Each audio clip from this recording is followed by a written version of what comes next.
عقلمند کسان، ہم آپ کو ایک کسان کی کہانی سناتے ہیں۔ کیا آپ کو معلوم ہے کسان کسے کہتے ہیں؟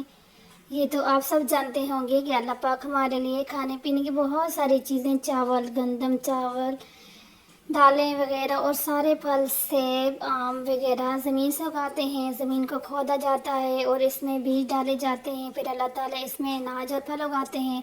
جو شخص زمین پہ محنت کرتا ہے، اسے کھودتا ہے اور اس میں بیج ڈالتا ہے، اسے کسان کہتے ہیں۔ یہ کہانی بھی ایک کسان ہی کی ہے۔ اس کا نام احمد تھا۔ اس کے 3 بیٹے تھے۔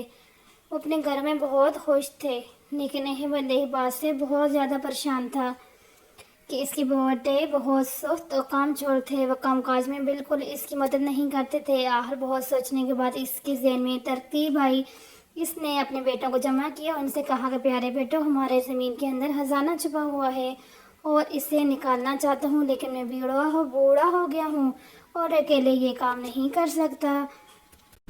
اس لیے اگر میرا ساتھ دو تو ہم یہ کام مل کر لیں گے۔ سارے بیٹے خزانے کی تلاشی پر راضی ہو گئے اور انہوں نے زمین کو کھودنا شروع کر دیا، لیکن ان کو خزانہ نہ ملا۔ انہیں یہ دیکھ کر بہت غصہ آیا کہ ان کے والدین سے جھوٹ بولا ہے۔ انہوں نے اپنے والد یعنی کہ اپنے ابو سے شکایت کی تو ان کے والد نے کہا کہ میرے پیارے بیٹوں، میں جھوٹ کیسے بول سکتا ہوں؟ جھوٹ بولنا تو بہت بری بات ہے اور گندی عادت ہے۔ مسلمان تو کبھی جھوٹ نہیں بولتا، نہ ہی مسلمان جھوٹا ہوتا ہے۔ میں نے تمہیں کہا تھا کہ اس میں خزانہ ہے، تو میرے پیارے بیٹوں یہ جھوٹ نہیں بلکہ سچ ہے، لیکن تم جلدی کر رہے ہو اور جلدی کا کام تو شیطان کا ہوتا ہے۔ تو وہ کرو جو میں تمہیں بتاتا ہوں، یہ بیج لو اور زمین میں ڈال دو۔ جب سارے بیٹوں نے مل کر بیج ڈالے تو کسان نے کہا، آؤ اب وضو کرو اور نماز پڑھ کے اللہ تعالیٰ سے دعا کرے کہ خوب بارش ہو۔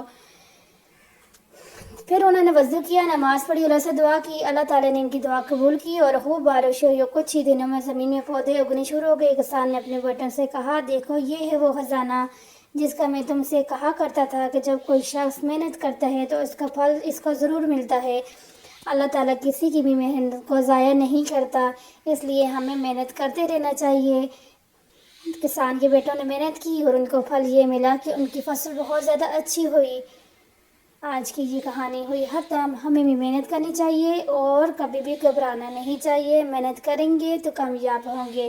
جو لوگ محنت کرتے ہیں وہ کامیاب ہوتے ہیں، جو سستی کرتے ہیں وہ ایسے ہی بیٹھے رہتے ہیں۔